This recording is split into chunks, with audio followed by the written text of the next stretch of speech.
salutations, my dearest friends. My name is Samantha, and today I'm going to be recommending some Sapphic historical romances.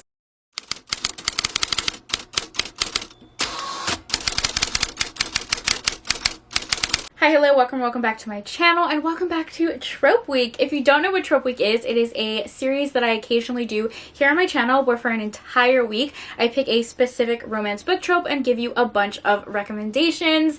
And because it is June and it's Pride Month, this week we're focusing all on queer LGBTQ romances. Today I'm going to be talking about Sapphic historical romances, but throughout the week I will have a ton of different recommendations. All of the videos scheduled, so I will leave the playlist down below if you want to check them out. For example, I'll have some videos for poly romances, romances that have bisexual characters in them, and a bunch more. So if you want to check that out, I'll leave the playlist down below. But today we're going to be focusing all on Sapphic historical romances. Call it Trope Week because I'm just giving a bunch of recommendations all throughout the week. Obviously, a book being Sapphic isn't a trope, it's just the character pairings, but you guys know what I mean. I wanted to do this video first because a Sapphic historic romance is literally everything that I love. I adore historicals. That is literally why I started my channel. Was I just read a bunch of historical romances that I would find at used bookstores. Something about a historical romance that just feels so sweepingly romantic to me. And then you guys already know I absolutely adore anything Sapphic. I love the girls, okay? I love Sapphic romances. I'll put just a little disclaimer here that whenever I make videos like this,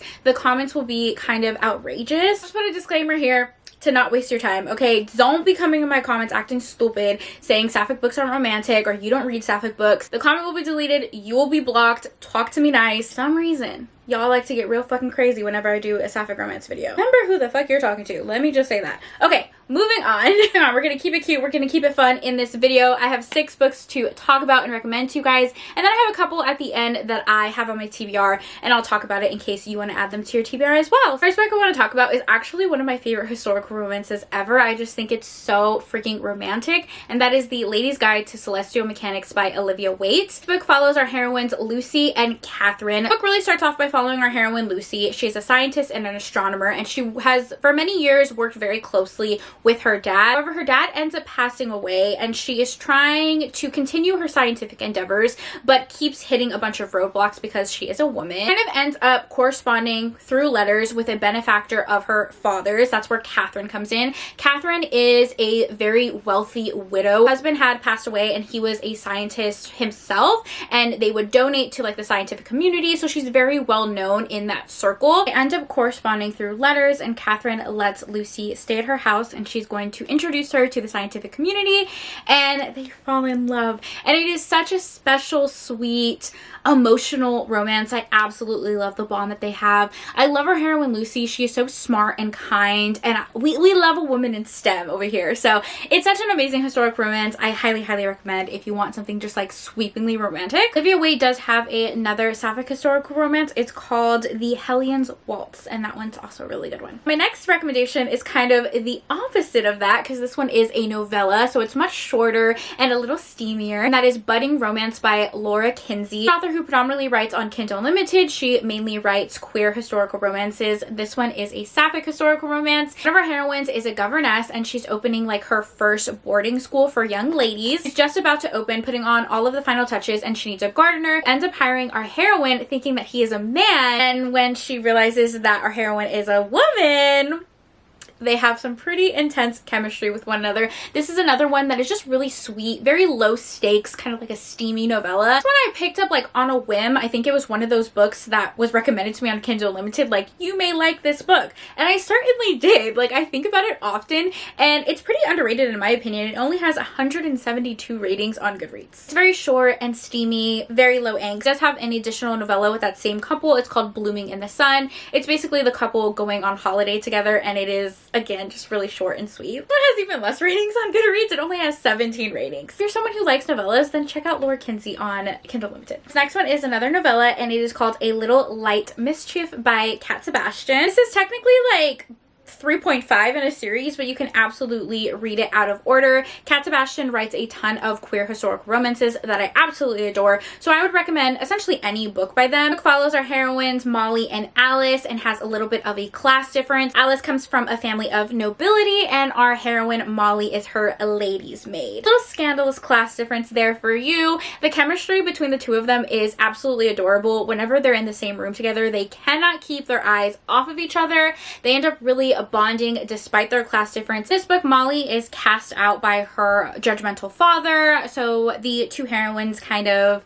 band together to get a little revenge and get up to some mischief. And this one is a really cute novella. I highly recommend it. Next recommendation I have is a newer release. I think this was released within like the past year or so, and it is Don't Want You Like a Best Friend by Emma R. Emma R. Albin. I'm sorry if I mispronounced her name. This is the first book in the Mischief and Matchmaking series. How would I describe this book? I would describe it as kind of like historical romance meets Parent Trap.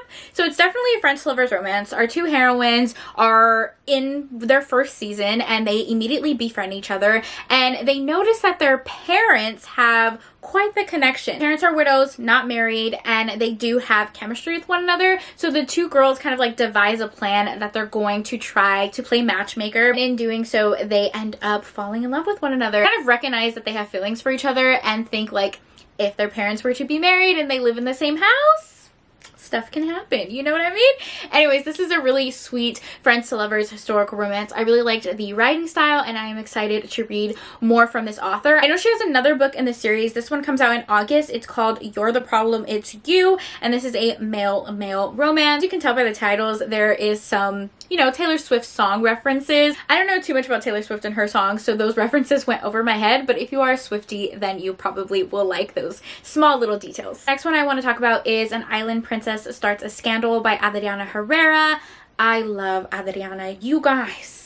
I love her so much. I'm lucky enough to see her at multiple book signings and her energy is just electric, and I love the representation that she brings to her books. Only being able to read Sapphic romances and queer romances, but also being able to see my culture, Dominican culture and Puerto Rican culture, be represented in her books is amazing. I'm such a huge fan of hers. But An Island Princess Starts a Scandal is a second book in a historic romance series that she writes, but it can totally be read as a standalone. It is a Sapphic historical romance that takes place in Paris. So amazing. This book starts off by following our heroine Manuela, who is an artist. She goes to Paris to show off some of her paintings. She is stuck in like this arranged marriage that she knows that she's going to be unhappy in. So this trip to Paris is like her last hurrah, essentially. In Paris, she ends up meeting Cora, who is a duchess and also a businesswoman, and the two of them fall in love. What I really like about this one is the chemistry between our characters.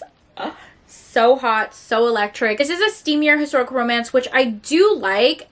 I don't feel like I always need books to be like super spicy and super steamy, but I feel like when it comes to Sapphic romances, it can definitely lend more on like the sweet, cutesy vibe, and like I want some hot, sexy scenes. Yes, I do. Oh, I love that Adriana Herrera gives it to us every single time.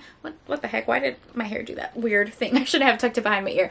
But I just love all of her books. I highly recommend anything written by Adriana Herrera. I'm a huge fan of her. I just love what she stands for. I love the representation that she brings to the romance community. I love how she's so supportive of other authors and diversity in the industry. She's just so amazing. The last recommendation that I have for today is The Perks of Loving a Wallflower by Erica Ridley. This is the second book in the Wild Winchesters series, but can be read out of order. This entire series has like a very found family trope. Winchesters all have their very unique individual talents. Our heroine Tommy, her talent is that she's a master of disguise. She ends up getting put on this case, like this top secret military case. Dresses up as a man as she's trying to unveil this mystery, and that is where she meets our heroine Philippa. Meets her as she's in disguise, but she does eventually reveal her identity, and they end up falling for each other as they're trying to solve this mystery. Absolutely hilarious how our heroine does like all of her different disguises. There's tons of witty banter. I just really liked these two heroines paired together, and I think Erica Ridley writes some amazing romances in general. Those are the 6 Sapphic historical romances that I love and would absolutely recommend to you. But I do have some, as I was like filming this video, I was trying to look for some more to add to my personal TBR. So I haven't read these yet, but they do sound very intriguing, and I wanted to take a second to talk about them in case you want to add them. The first one is called Leather and Lace by Rebel Rebel Carter. This is the 5th book in the Gold Sky series. Now, I have read other books in this series and really enjoyed them, but I haven't read this one. I know I love Rebel Carter, so I definitely want to read a Sapphic book from them. And then another one that caught my eye that was recommended to me on Kindle Unlimited is Her Spell That Binds Me. This one is actually a fantasy romance that is set during Regency time. Heroines are witches and academic rivals, so a Sapphic witchy romance book set in a historical like Regency setting. Give it to me. I want that right now. And this has like fantastic ratings on Goodreads. Not a lot of ratings, only 312, but the average rating is 4.42. That's 4.42 stars. Give it to me. I want to read that right now. And I would just quickly mention those since those are on my TBR, and I'll probably read them like this week. So let me know if you have read any of the books that I mentioned and if you like them. If you have even more Sapphic historical romances, please leave them in the comments down below. I would absolutely love to read them. This video is a part of my Trope week, so all week long I will be doing more book recommendation videos. So if you want to check those out, I would love to have you in tomorrow's video. As always, thank you so much for taking time out of your day to spend time with me. It means the world to me. I hope you guys are all staying happy and healthy, and I will see you in my next video. Bye!